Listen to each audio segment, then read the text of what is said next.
Hello everyone and welcome back to the channel. Thank you for joining me again. This has been a pretty crazy 2021. I haven't been quite as successful as I was in 2020, but I still managed to pick up a lot of what I would consider heat. A lot of good shoes. Now there were some I was not able to get my hands on, and I'm gonna talk about those right now. Do me a favor, if you're new here, hit that subscribe button and make sure you don't miss any more drops from me. Now, like I said, 2021 has been pretty good to me. However, there was some honorable mentions in this top 10 list that I have to talk about. I'm gonna try to go in silhouette order. They are the Jordan 1 Trophy Room, the Jordan 1 University Blue, the Jordan 1 Neutral Grays, the Jordan 1 Seafoams, and the Jordan 1 Patina. Patina is a little bit of a dark horse for me, but I still like that shoe. The Jordan 3 Ama Menieres, the Jordan 4 Oreos, the Jordan 6 Electro Green, and the Jordan 13 Red Flint. I'm sure there's a couple here and there I'm forgetting, and some of those are still readily available at a lot of different locations. It's all about the grind, the footwork, and how much time and money I'm willing to put into copping those shoes. But in the meantime, let's get to my top 10 pickups of 2021 so far. What I really like about this list is that a lot of these shoes can be had for $250 or less. So if you're in the market for some shoes that you maybe missed out on, and I know hype and resale, kind of make things a little bit weird. If you trust the aftermarket, you can pick these shoes up for your own collection for a pretty decent price. It's kind of funny to me how OG status no longer means so much, and now we are very hype and collab driven as a community. And I'm okay with taking L's on the hype stuff so long as I can fill my collection with a lot of OGs. All that being said, let's get into my list. Tied for 10th are two shoes that a lot of people didn't really register on their radar, but I happen to think they're pretty nice shoes. The Jordan 3 Racer Blue and the Jordan 7 PSG. Now, as you can see, I made a couple modifications to the Jordan 3. I tried to change it into what I thought the Jordan 3 Fragment should have looked like from the beginning. I did a little bit of black touch-up all over it and just, put a little swoosh on the side of it. Not too bad. With the Jordan 7 PSG, did a little lace swap here that I think you could do a red, a gold, a blue lace swap. And of course, here it is. Not a bad look if I do say so myself.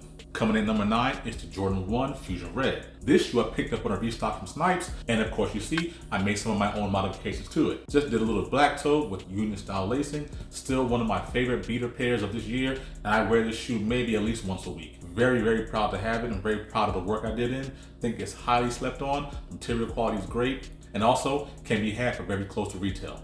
That's definitely a bargain. The Jordan 1 Fusion Red. Coming in at number 8, I thought this shoe could have been much higher, except I think I copped a pretty decent amount of shoes for this year. Of course, I'm talking about the Air Jordan 1 Volt Gold. This is absolutely another shoe that is slept on and it goes under a lot of people's radar. I think it's probably because of the Volt colorway, because a lot of people do like the gold down here on the heel. Me personally, I think this is another great pair. It's not quite a beater pair yet, but I definitely get my wear out of it, and I just love the way the shoe looks and feels on feet. Just a phenomenal shoe. Did a cream lace swap to give it a little bit of a vintage vibe and to match the tongue and the yellow captain tape of the tongue tag here. Definitely slept on by the people and could have been higher, except I think Jordan Brand did a pretty decent job of giving some fire releases this year. But again, coming in number 8, that's the Jordan 1 Volt Gold. Coming in at number 7, slightly edging out the Jordan 1 Volt Gold, is the Jordan 1 Women's Exclusive Silver Toes. Now, despite the very shiny silver on the shoe is incredibly wearable if you ask me. I think that the leather material is pretty good, not quite as good as the Jordan 1 Women's UNC Chicago that came out last year, or maybe 2 years ago, but still very wearable and still a very good quality leather. Hand tag's pretty nice. I opted to go for a white lace instead of that black and that really silver, dazzly silver one that came with it. But other than that, still a very good shoe and one of the best Jordan 1s I think to be released this year. When it comes to choosing between this particular shoe and a Shadow 2.0, I'm taking this shoe 10 times out of 10. So coming in at number 7 is the Jordan 1 Women's Exclusive Silver Toe. So it gets a little bit dicey entering into the upper half of the list. These shoes, the vast majority of them could all been interchanged. A lot of history, a lot of nostalgia in some of these shoes. And sometimes you have to determine whether or not that nostalgia is worth it more than the looks and the feel and the hype that goes behind the shoe. So I'm gonna give you my top 6. You guys let me know, can ones be moved up and down? So tell me your thoughts down below. Coming in at number 6, it's the return of the Air Jordan 5 Raging Bull, or what Nike's been calling the Air Jordan 5 Toro Bravo. Now, if memory serves me correctly, this shoe came out originally in 2009 and has not been seen since. This shoe came out in that Toro Bravo pack, which did have a black pair that goes along with it, and for the first time since 2009, this shoe returns. Now, the biggest gripe about this particular shoe is that the red suede on this one is a little bit ashier and not quite as bright as the 2009 release. Now, me being new to the game, I unfortunately did not get a chance to get that particular shoe, but I'm glad to have this one. This is still a classic, iconic shoe, and thankfully I'm glad to have this in my rotation. So coming in at number 6 is the Air Jordan 5 Toro Bravo, aka the Raging Bull. Like I said, it's getting dicier, it's getting a little bit spicy, so keep up with me. Coming in at number 5, it's the recently released Air Jordan 1 Pollen. Got the custom Juan Wilson hang tag there for me. This shoe did come out here August. I think August 14th was the date, something like that. This is a phenomenal Jordan 1. I think it's one of the better Jordan 1s to be released this year. Probably top 3 if I'm being honest. But the shoes ahead of it, I think have a little bit more going for it as far as hype, as far as look, material, feel, just a whole package. But this one is definitely one to get. As I mentioned in the beginning of the video, a lot of the shoes I'm talking about can be had for slightly above retail, if not around retail. And right now, this one's hanging around the $230 to $250 price range if you're interested.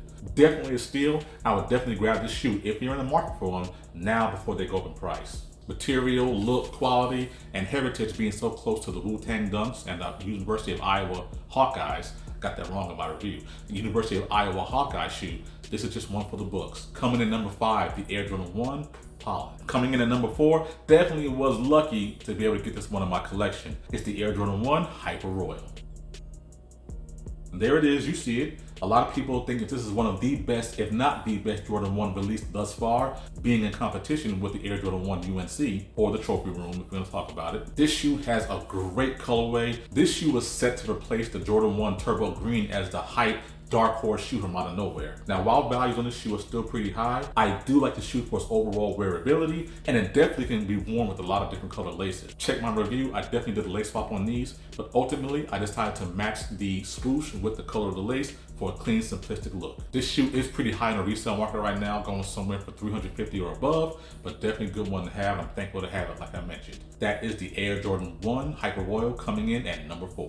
Coming in at number 3, I will say that if I'm able to hit the Lightning 4, having this pair and the Lightning 4 together, make my 2021 complete. But you see it, the Air Jordan 4 University Blue. This shoe also comes courtesy to me by way of Finish Line. I had to put in like 14 entries to get this shoe, but it was well worth it. Went for the black lace swap here, and this shoe actually would have been a little bit higher if it wasn't for this tag, man. And I still have not got the guts to cut this tag yet. In my review, I threatened I was gonna do it, and I said I was gonna post it on IG when I did it, but I just haven't get around to it yet. Very good material, and it's a UNC. It's very hard to go wrong with the University Blue colorway on any Jordan silhouette. This shoe is obviously modeled after the UNC PEs. Jordan Brand threw us a little bit of a bone by giving us an homage to that shoe. Very glad to have it. I think the prices on these are kind of out there by this point, maybe close to $400 range.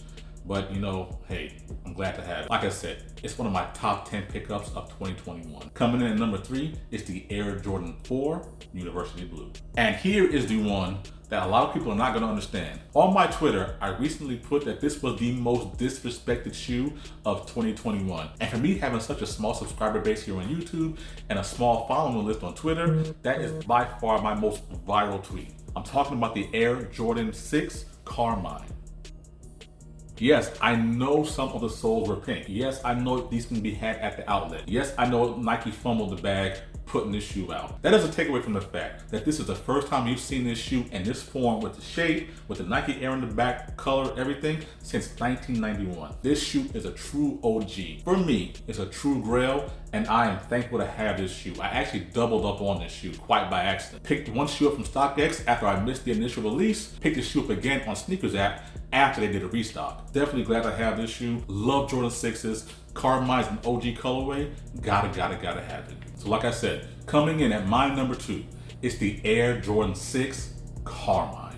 Last but not least, this is my number 1 pickup of 2021. One of the hardest shoes that I had to cop, and in fact, my wife actually hit for me on her account. So thank you, wife. It's the Air Jordan 6 Travis Scott British Khaki. Now, a lot might not understand the hype behind the shoe other than the rapper wears it on his feet. The shoe itself, though, is comprised of some really nice long-haired or short-haired suede material, some nice glow-in-the-dark bits, a little bit of unique features like 2 different stash pockets on either side. Got the lace lock here, which I've actually swapped out from a wheat pair that I have. You know, I wear my shoes, so, you know, I don't know how much dirt is on there, but they get worn. You know, this is just a really, really nice shoe. There were a couple different lace swap options to come with it, and the shoe is really well done in its execution.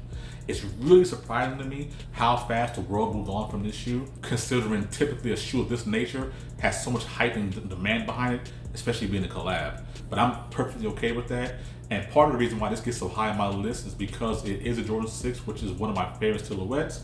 And I have to be honest and say that sometimes there are certain criteria that drive how high a shoe ranks for me. OG status, and sometimes hype and demand do play a pivotal role. So this one definitely fits the criteria for my collection for all those reasons mentioned above. So let me know, do you agree or disagree? What would you have put on your top 10 for 2021? How do you feel about my list? How do you have your list ranked up? Do me a favor, let me know down in the comments below. There's definitely a couple more pairs I'm hopeful to pick up. We'll see how the rest of the year goes. You know, it's been a little bit tough out here in the streets, but perseverance, patience, and a lot of luck goes a long way. With all that being said, thank you guys so much for joining me here. I hope to be able to do a second half of this with enough shoes to fill that out. But you know, of course, we'll see. Catch me on the next release. Hopefully, it'll be for those Jordan 4 Lightnings. If not, we'll see what I'm able to pick up. Hope you all have a blessed day. Thank you for watching, and I'm out of here.